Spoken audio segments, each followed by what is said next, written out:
ci jàppale ak ndimbalu mbootaayu sénégalo-belge bi di toogal jàng école élémentaire bu Thiès noonu amal na pose première pierre ay bloc sanitaire yu ñu xayma ci lu toll ci juróom-ñetti millions. Madame Ndiaye mi directrice su école boobu mi ngi rafetlu jàppale ak gunge bi AJX di amal ak école Thiès noonu ci fàttaliku dikk na ak ñun ci yenn jàppandal yu l'école bi di am ak lëkkaloowam ak AJX naka noonu mu ñuy xamal ni AJX jot na fa tabax benn réfectoire pour xale yi di fa mën a añee benn classe maternelle pour tout tànk yi ak ay cours de renforcement pour élèves CM1 yi ak CM2 yi. pour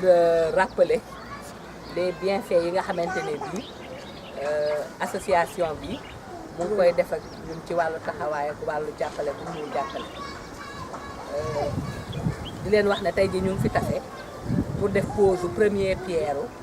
toilette yoo xamante ne bii moom la ñu bëgg a tabaxal xale yi ay toilettes aménagées yoo xamante ne bii xale yu ndaw yeeg xale yu mag yi yëpp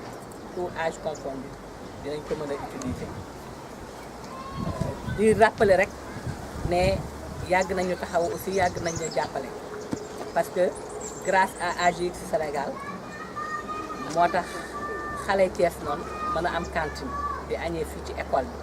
bi ñuy togg chaque jour lu jafe sax ci école yi au moins dañuy dem ay marché ci demee fii chaque jour ngay togg mu ñuy dimbali aussi ci cours xale yi cours particulier xale yi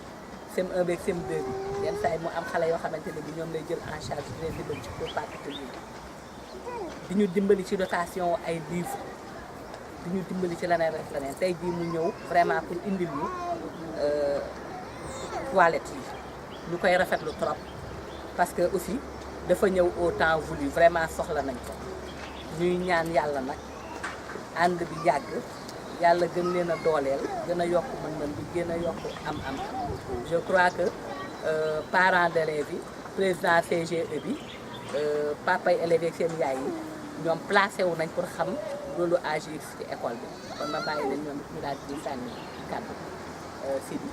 parents d'élèves yi rafetlu na liggéey bi AJX amal ci jàppandal xale yi bërëb bu jàngukaay bu mucc ayib ci loolu muy xamle ni fas yéene gunge directrice bi ci saytu ak a sàmm bloc sanitaire ya ñu fay tabax. madame Agnès Diémé ak yote ak ñoom Koumba ñi ñu ngi gis nañ seen taxawaay dëkk bi yëpp ngi leen di ñaanal lépp lu ngeen mébét ci association pour mu gën a yaatu ci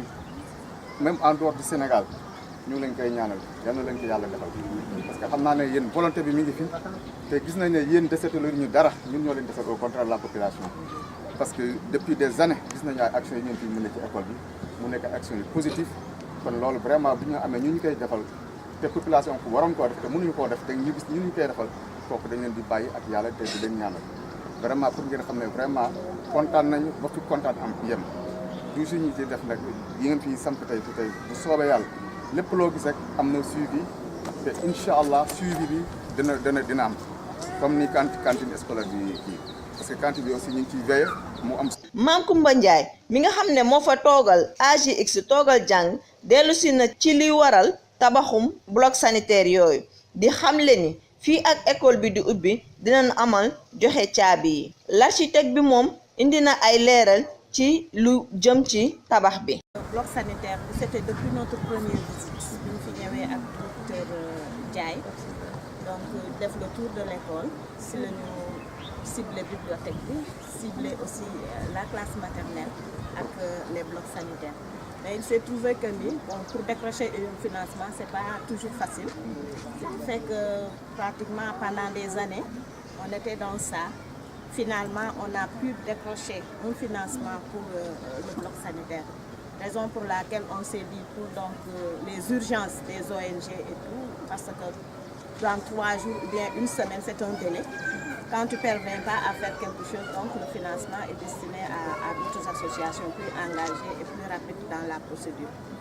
Ce qui fait qu'on a tenu donc à faire la pose de la première pierre dans un premier temps. Parce que notre première cible de l'Union de France, c'était juste pour donner aux enfants donc, des conditions de salubrité et de santé au niveau de l'école. Nous avons vu pour pour rek leeral lu tuuti ci li nga xam ni moom lañ fi bëgg a def moom mooy bloc sanitaire yi nga xamante ni waa AGX ñoo leen ko jagleel. donc ñu ngi toll ci benn surface bu nga xamante ni ñu ngi am longueur 7 mètres 86 bu ko déparé fële ba jëm fii dañu am 7 mètres 86 7 mètres 86 sur 5 48 5 48 mooy largeur bi. après dina composé wu 6 pièces bu nga xamante ni bu nekk day am chaise anglaise mais day am séparation parce que dafa am bloc A ak bloc B. góor ñi jigéen ñi ñu bokk fi nga xam ni fa la ñuy utiliser toilette donc dina am benn mur de séparation bi nga xamante ni 3 yi pour jigéen ñi la 3 yi la pour góor ñi. mur bële ngeen gis ci kanam moom mooy permettre bi nga xamante ni dañ koy def benn mur bu nga xam ni devanture la selon ku toll fële du xam kuy dugg ci toilette yeeg de donc doon na lu nga xamante ni prévoir nañ tamit parce que la plupart ci toilette école yi seen problème yëpp fosse la fosse bi day ndaw en fait vide tout le temps lay am ba pare bu dul chaise anglaise yi day faral di boucher de tout le temps parce que dañ ciy sànni ay papier truc mais loolu yëpp prévoir nañ ko ba pare dañoo hausser le niveau pour mën a nappe phréatique bi mën a bañ a am ay kii ci fosse bi quoi fosse septique bi donc moom moo tax ñu hausser le niveau boo seetloo 3 marches la am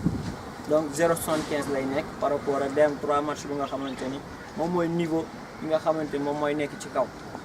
loolu yëpp prévoir nañ ko donc loolu rek lañ amoon au début pour li nga xamante ni dinañ leen ko ci wax peut-être que ni détails yu bëri nii c'est pas important parce que nit ñi duñ ko xaw a comprendre ok donc image yi ñoo nekk nii image yi dafa ñëw sur 4 façons devanture arrière ak ñaari latéral droit ak latéral gauche donc lële mooy bi nga xamante ni moom mooy image yi nga xamante ni bu paree au finish nee la war a nekk donc ñuy sàkku ci yéen ñaan rek yàlla may ñu commencé ko ci jàmm yeggale ko ci jàmm